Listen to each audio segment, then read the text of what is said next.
रात के अंधेरे में घाटी 6 घंटे तक गोलियों की आवाज से गूंजती रही। उरी में आर्मी कैंप पर हमले के 15 दिन बाद आतंकियों ने बारामूला शहर में सेना और बीएसएफ कैंप पर हमला कर दिया। हमले में दोनों ओर से गोलीबारी चलती रही।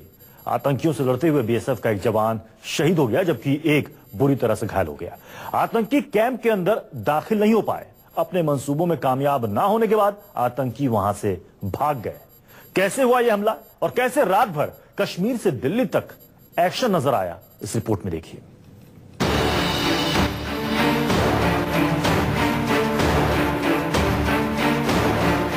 रात 10:30 पर लोग सोने की तैयारी कर रहे थे कि अचानक बारामूला गोलियों की तड़तड़ाहट से गूंज उठा।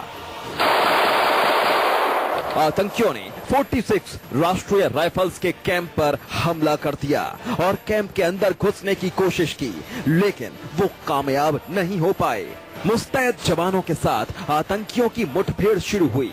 कश्मीर के बारामूला इलाके में पहुंच चुके हैं। यहाँ भीषण मुठभेड़ इस समय जारी है और आप देख सकते हैं सेना के जवान पूरे इलाके को घेरे हुए हैं। हाई अलर्ट कर दिया गया है पूरे कश्मीर घाटी में, खासकर उत्तरी कश्मीर के इस इलाके में जहां पर मिलिटेंटों ने इस बड़े फिदाई हमले को अंजाम दिया है। यहाँ पर आप देख सकते हैं जो सेना के जवान है वो पूरे बारामूला इलाके में इस समय तैनात है। हाई अलर्ट है। जो नेशनल हाईवे है वो फिलहाल बंद कर दिया गया है। फायरिंग लगातार हो रही है और निर्णायक मोड में ये मुठभेड़ इस समय हो सकती है, जिस तरह की हमें लगातार सूचना मिल रही है कि 2 मिलिटेंट यहां मारे जा चुके हैं। हमला होते ही नेशनल हाईवे को बंद कर दिया गया।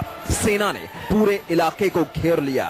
मौके पर डीआईजी बीएसएफ भी अपनी टीम के साथ पहुंच गए।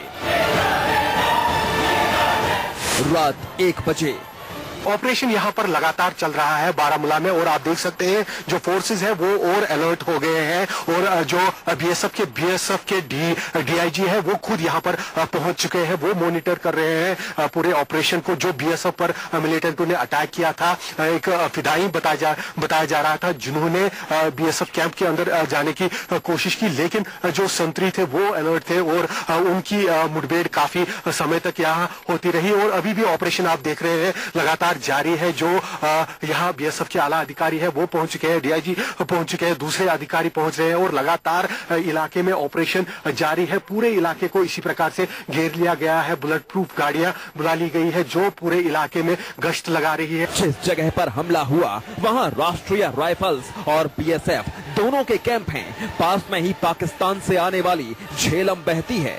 साजिश थी कैंप में घुसकर रात में सो रहे जवानों को निशाना बनाने की, लेकिन आतंकी अपने मंसूबे में सफल नहीं हुए। आतंकियों के पास ग्रेनेड जैसे हथियार थे।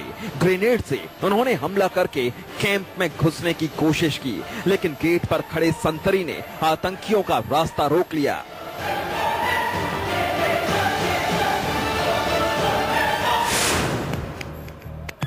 जो भी कोई गाड़ी यहाँ पहुंच रही है उसकी बारीकी से तलाशी ली जा रही है। जो गाड़ी में लोग हैं उनकी पूरी तरह से तलाशी ली जा रही है। गाड़ी को पूरी तरह से चेक किया जा रहा है और रात के 2 बजे का मैं यहाँ आपको हाल दिखा रहा हूँ। ये बारामूला का इलाका है और हमले से करीब 200 मीटर की दूरी पर हम मौजूद है, जहाँ पर ये इस समय हाई अलर्ट कर दिया गया है और सेना ने जो है नेशनल हाईवे पे जगह जगह पर इसी तरह से कड़े नाके लगा रखे हैं, जहां पर गाड़ी कोई अगर दिखती है तो उसकी बहुत ही बारीकी से तलाशी ली जा रही है। राष्ट्रीय राइफल्स के कैंप में घुसने की नाकाम कोशिश के बाद आतंकियों ने बीएसएफ कैंप की ओर रुख किया, लेकिन वहां भी उनकी दाल नहीं गली। राष्ट्रीय राइफल्स और बीएसएफ के जवानों ने आतंकियों को घेरने के लिए 2.5 घंटे तक फायरिंग की।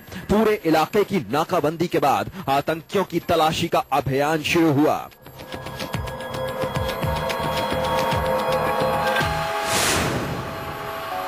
रात के 3 बजे हैं और बारामूला में लगातार सेना का ऑपरेशन जारी है। जो सेना के जवान हैं उन्होंने पूरे कैंप को घेर रखा है यहाँ पर, जहाँ मिलिटेंटों ने फिदाई हमला करने की कोशिश की और अब हम जो है ठीक उस जगह पर पहुंच चुके हैं जहाँ पर ये हमला किया गया है। और आप देख सकते हैं जो सेना के स्पेशल फोर्सेस के जवान हैं उन्होंने पूरे इलाके को घेर रखा है। लगातार यहाँ पर चारों ओर से इसी प्रकार से घेराबंदी की गई है और साथ ही जो है कॉम्बिंग ऑपरेशन भी चल रहा है। सर्च ऑपरेशन लगातार जारी रही है, क्योंकि अंधेरा काफी ज्यादा है इस समय भी, इसलिए जो है सेना काफी एहतियात के साथ इस पूरे ऑपरेशन को लॉन्च कर रही है, पूरे ऑपरेशन को अंजाम दे रही है।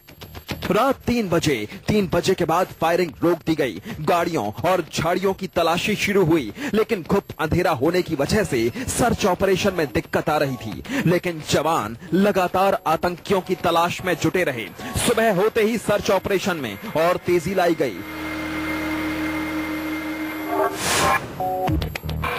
यहाँ पर सुबह की पहली किरण के साथ ही सेना का ऑपरेशन एक बार दोबारा तेज हो गया है। सेना के जवान चप्पे चप्पे पर हर इलाके की तलाशी ले रहे हैं। आप देख सकते हैं जो यहाँ anti mine, anti ID bullet proof गाड़ियां हैं, उनके साथ जवान जो है यहाँ चप्पे चप्पे पर तलाशी कार्रवाइयां ले रहे हैं, क्योंकि लगातार ये जो है खुफिया सूत्रों से खबर मिल रही है कि मिलिटेंट और भी कहीं पर हमले को अंजाम दे सकते हैं। सुबह 6 बजे जम्मू कश्मीर से लेकर दिल्ली तक रात में हुए आतंकी हमले को लेकर एक्शन रहा। बीएसएफ के डीजी लगातार पूरे हमले की जानकारी दे रहे थे। एनएसए अजीत डोभाल और गृह मंत्री राजनाथ सिंह ने भी देर रात तक ऑपरेशन पर नजर बनाए हुई थी। सुरक्षा अधिकारियों की भी हाई लेवल मीटिंग जारी थी। Asif Suhab, Baramulla, news 24। Surgical strike के बाद पाकिस्तान के पाले आतंकी बौखलाए हुए हैं, लेकिन उरी के बाद हमारी फौज पहले से ज्यादा चौकस और पहले से ज्यादा सतर्क है। आतंकियों का मंसूबा उरी जैसे हमले की थी। वो कैंप के अंदर दाखिल होना चाहते थे, लेकिन हमारे जवानों ने उनका मुंहतोड़ जवाब दिया, और जब आतंकियों को लगा कि अब उनकी मौत तय है, तो वो वहां से भाग निकले। उरी हमले और बारामूला हमले में कई बातें मिलती जुलती हैं। उरी हमला रात के अंधेरे में हुआ था। बारामूला का हमला भी अंधेरे में ही किया गया। उरी में सेना के कैंप को निशाना बनाया गया। बारामूला हमले में भी कैंप को ही निशाना बनाया गया। उरी में भी आतंकियों ने ग्रेनेड से हमला करके कैंप में आग लगाई थी। बारामूला के आतंकियों के पास भी ग्रेनेड थे। उरी में तो आतंकी सुरक्षा को सेंध लगाकर अंदर घुस गए, लेकिन बारामूला में आतंकी ऐसा नहीं कर पाए, क्योंकि सुरक्षा में तैनात जवान बेहद सतर्क थे। बारामूला में कल रात के दौरान जो बीएसएफ और सेना के कैंप पर 2 फिदाई हमले एक साथ हुए, उस पर हमारे साथ बात करने के लिए यहाँ पर आईजी बीएसएफ विकास जी मौजूद है। सर, सीधा यही आपसे पूछेंगे कि क्या हुआ, किस तरह से हमले को अंजाम दिया गया? ये आर्मी कैंप है और इसमें बीएसएफ जो है वो को लोकेटेड है। हमारी एक कंपनी यहाँ रहती है और हम लोग जो यहाँ की सिक्योरिटी है वो शेयर करते हैं रिस्पॉन्सिबिलिटी। हमारे लड़के मोर्चे पे थे, जो झेलम के साथ लगा हुआ मोर्चा है उसके ऊपर थे। रात के तकरीबन 10:30 बजे के आसपास उन्होंने कुछ सस्पिशियस मूवमेंट, मुझे ऐसा लगा, हरकत उनको लगा कि है, अंधेरा था, और वो निकल करके उन्होंने देखने की कोशिश की तो उनके ऊपर फायर आया। फायर का जवाब उन्होंने रिटेलिएट किया, बहुत बेहतर तरीके से रिटेलिएट किया। सेना के मुताबिक हमले के वक्त सिर्फ 2 आतंकी दिखाई दिए, लेकिन जिस तरह से गोलीबारी हुई उससे लगा कि आतंकियों की संख्या ज्यादा थी।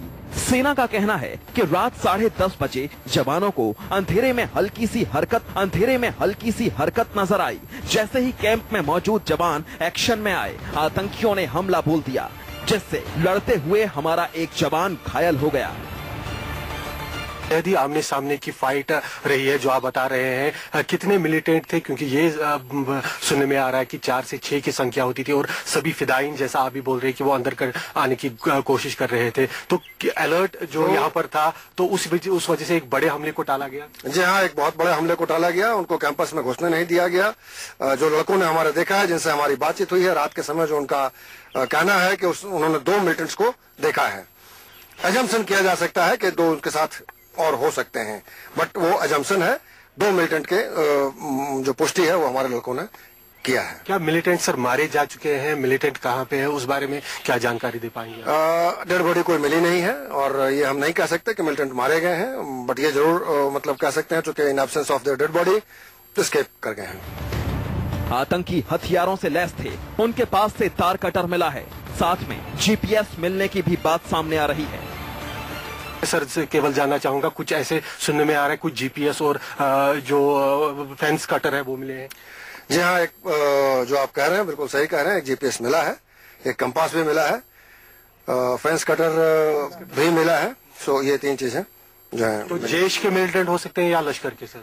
अब इतना आप इतनी जल्दी हमसे ऐसी बात न करें, पता चलेगा आपको बता दिया जाएगा। इससे पहले रविवार को ही 8:20 पर पाकिस्तान रेंजर्स की ओर से जम्मू कश्मीर के पल्लनवाला सेक्टर में सीज फायर का उल्लंघन करते हुए फायरिंग की गई। पीओके में सर्जिकल स्ट्राइक के बाद पाकिस्तान और उसके पालतू आतंकी बौखलाए हुए हैं। एक तरफ जहां सेना कानून का उल्लंघन करती है, वहीं दूसरी तरफ आतंकी भी हमले की फिराक में बैठे हैं। जवानों की मुस्तैदी के सामने उनकी कोई भी साजिश कामयाब नहीं हो पाएगी। आसिफ सुहाफ, बारामूला, न्यूज़ 24।